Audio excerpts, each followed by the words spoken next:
Hello guys, welcome to EPD education. काहीच MS SET म्हणजे Maharashtra SET हा एक्झाम पुणे युनिव्हर्सिटी यांच्यामार्फत 7 एप्रिल 2024ला कंडक्ट केलेला आहे. तर गाईज हा जो एक्झाम कंडक्ट केला या एक्झाम संदर्भात पुणे युनिव्हर्सिटी यांनी ऑफिशियली 30 एप्रिल 2024 रोजी चॅलेंजिंग आन्सर की, त्यालाच आपण म्हणतो प्रोव्हिजनल आन्सर की, ही त्यांनी ऑफिशियल वेबसाईटवर पब्लिश केलेली आहे.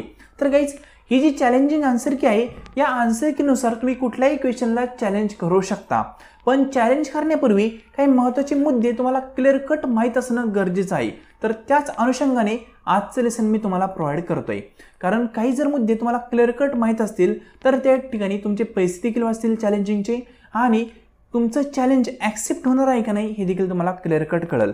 तर गाईज आजचं लेसन सुरू करण्याआधी तुम्ही या चॅनलवर फर्स्ट टाईम असाल तर नेट, सेट आणि पेट या तीनही एक्झामच्या अपडेटसाठी या चॅनलला सबस्क्राईब करू शकता, किंवा या चॅनलची एक टेलिग्राम चॅनल आहे, त्याची लिंक तुम्हाला डिस्क्रिप्शन बॉक्समध्ये दिलेली आहे, त्यालाही जॉईन करू शकता. तिथेही तुम्हाला नेट, सेट आणि पेट या तीनही एक्झामबद्दल अपडेट्स कळवले जातात. तर गाईज हे पहा, आजच्या लेसनमध्ये आपण चॅलेंजिंग आन्सर की संदर्भात काही महत्त्वाचे मुद्दे पाहणार आहोत. हे मुद्दे पाहण्याआधी एक इन्फॉर्मेशन सांगतो. तर फ्रेंड हे पहा, जो तुमचा पेपर फर्स्ट आहे हा पेपर फर्स्ट सर्वांना कॉमन असतो. मग या पेपर फर्स्टमधील तुमच्याकडं एकतर सेट ए असेल, किंवा बी असेल, किंवा सी असेल, किंवा डी असेल. या चारपैकी कुठलाही एक सेट तुमच्याजवळ असेल, ठीक आहे, जर तुम्ही एक्झाम दिलेला असेल तर. मग आता या सेटमधील तुम्हाला एखादा क्वेश्चन जर चॅलेंजिंग वाटत असेल तर तुम्ही त्या क्वेश्चन संदर्भात कमेंट बॉक्समध्ये एकदा कमेंट करा, ठीक आहे. त्या क्वेश्चनला आपण प्रॉपरली ॲनालिसिस करू, त्यानंतर तो चॅलेंजिंग होतोय काय नाही हे आपण ठरवूया, ठीक आहे. म्हणजे फक्त जो पेपर फर्स्ट आहे सर्वांसाठी कॉमन आहे त्या संदर्भात मी इन्फॉर्मेशन तुम्हाला देतोय. लक्षात घ्या, रिपीट करतो, ह्या चारही सेटमधील जर एखादा क्वेश्चन तुम्हाला चॅलेंजिंग वाटत असेल तर तो कुठल्या सेटमधील क्वेश्चन आहे, त्याचा फॉर एक्झाम्पल सिक्वेन्स कुठला आहे हे तुम्ही कमेंट बॉक्समध्ये प्रॉपरली कमेंट करा, आणि तुम्हाला कुठला आन्सर योग्य वाटतंय ते देखील कमेंट बॉक्समध्ये तुम्ही सांगा. मग त्यानंतर त्यावर ॲनालिसिस करणारा एक व्हिडिओ मी तुम्हाला प्रोव्हाइड करेल, ठीक आहे. पण चॅलेंज करण्याची घाई करू नका. एका क्वेश्चनला 1000 रुपये तुम्हाला मोजावे लागतील, आणि जर तुमचं चॅलेंज ॲक्सेप्ट झालं नाही तरी पैसे देखील तुम्हाला रिफंड होणार नाही आहे, ठीक आहे. म्हणून जास्त काही घाई करू नका. एका जरी विद्यार्थ्याने चॅलेंज केलं तर ते सर्वांना युनिव्हर्सली ॲप्लिकेबल असतं. आता हेच मुद्दे तुम्हाला मी क्लिअर कट समजून सांगणार आहे की चॅलेंजिंग आन्सर संदर्भात तुम्ही कुठल्या कुठल्या गोष्टींची काळजी घ्यायला हवी. तर फर्स्ट पॉईंट हाच आहे, कुठल्याही क्वेश्चनला चॅलेंज करायचं असेल तर त्या ठिकाणी 1000 रुपये पर क्वेश्चन तुम्हाला त्या ठिकाणी पेमेंट करणं गरजेचं आहे, ठीक आहे. हा फर्स्ट पॉईंट आहे. त्यानंतर चॅलेंज करण्यापूर्वी त्या क्वेश्चन संदर्भात प्रॉपर एव्हिडन्स जे आहेत ना ते तुम्हाला कलेक्ट करावे लागतील. एव्हिडन्समध्ये गुगलचे काही कंटेंट असेल तो पण तुम्हाला ॲड करावा लागेल ऑफिशियल वेबसाईटचा. कुठलाही एखादा ब्लॉग घेतला आणि त्या ब्लॉगचा तुम्ही एव्हिडन्स देताय, अलाउड नाही, ठीक आहे. ऑफिशियल काही वेबसाईट आहे त्या वेबसाईटवरून जर तुम्ही कंटेंट त्यांना दिला की हे पहा त्या ऑफिशियल वेबसाईटवर हा कंटेंट असा आहे, तुम्ही त्याचा आन्सर रॉंग दिलाय तर ते चॅलेंज ॲक्सेप्ट होऊ शकतं. किंवा जर एखादं नावलौकिक झालेलं पुस्तक असेल तर त्या पुस्तकाचा पण तुम्ही एव्हिडन्स देऊ शकता, ठीक आहे. पण एव्हिडन्स देताना लक्षात घ्या, त्या गोष्टीचा नावलौकिक पाहिजे, त्याला म्हणू शकतो एक गुडविल पाहिजे, ठीक आहे. नाही तर कुठलाही कंटेंट घेताल आणि प्रूफ म्हणून देताल ते अलाउड नसतं. कंटेंट हा ऑथोराईज पाहिजे, सिम्पल, तोच एव्हिडन्स म्हणून तुम्ही देऊ शकता. आता जो थर्ड पॉईंट आहे हे तुम्ही एव्हिडन्स दिले, ठीक आहे, तुम्ही पेमेंट केले, त्यानंतर जर तुमच्या क्वेश्चनचं चॅलेंज ॲक्सेप्ट झालं, ठीक आहे, रिपीट करतो, तुम्ही एव्हिडन्स दिले, तुमचे एव्हिडन्स त्यांना योग्य वाटले, त्यांनी क्वेश्चन चॅलेंज ॲक्सेप्ट केलं, तर फायनल आन्सर कीमध्ये तुम्ही जे आन्सर त्या ठिकाणी सजेस्ट केलेलं आहे ना ते सर्व विद्यार्थ्यांना ॲप्लिकेबल असणार आहे, फक्त तुम्हाला नाही. म्हणजे थोडक्यामध्ये सांगायचं झालं तर असा अर्थ होईल की एका जरी विद्यार्थ्याने एखाद्या क्वेश्चनला चॅलेंज केलं ना तर फक्त ते पर्टिक्युलर विद्यार्थ्यापुरतं मर्यादित नसून सर्व विद्यार्थ्यांसाठी ते ॲप्लिकेबल असतं. एक उदाहरण सांगू का, हे पहा, फॉर एक्झाम्पल 33 नंबरचा क्वेश्चन आहे. या 33 नंबरच्या क्वेश्चनची ऑप्शन A, B, C आणि D असे 4 ऑप्शन आहे, ठीक आहे. आत्ताच्या आन्सर कीनुसार, कोणत्या चॅलेंजिंग आन्सर कीनुसार त्यांनी ऑप्शन A हे करेक्ट दिलेलं आहे. आता ऑप्शन A सर्वांसाठीच करेक्ट आहे चॅलेंजिंग आन्सर कीनुसार, पण एखाद्या पर्टिक्युलर विद्यार्थ्यांनी या क्वेश्चनला चॅलेंज केलं आणि त्यांनी प्रूव्ह केलं की ऑप्शन C हे करेक्ट असायला हवं, तुम्ही काय दिलं आहे, A दिलं आहे. मग त्यावेळेस फायनल आन्सर कीमध्ये ऑप्शन A हे नसल ऑप्शन सी हे करेक्ट असेल फायनल आन्सर कीमध्ये.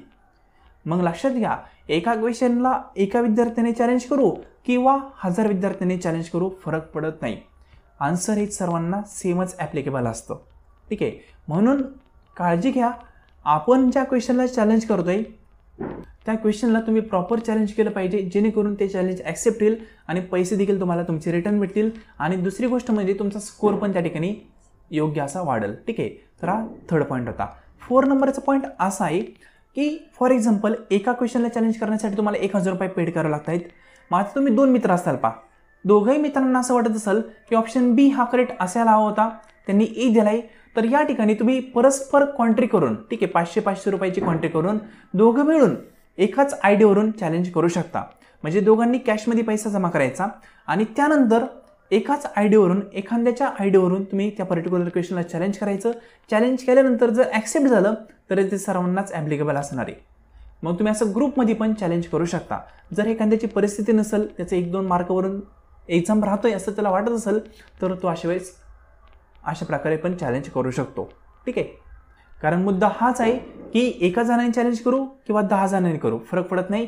चॅलेंज ॲक्सेप्ट झालं तर युनिव्हर्सल ते ॲप्लिकेबल असणार आहे. ठीक आहे, हा 4 नंबरचा पॉईंट.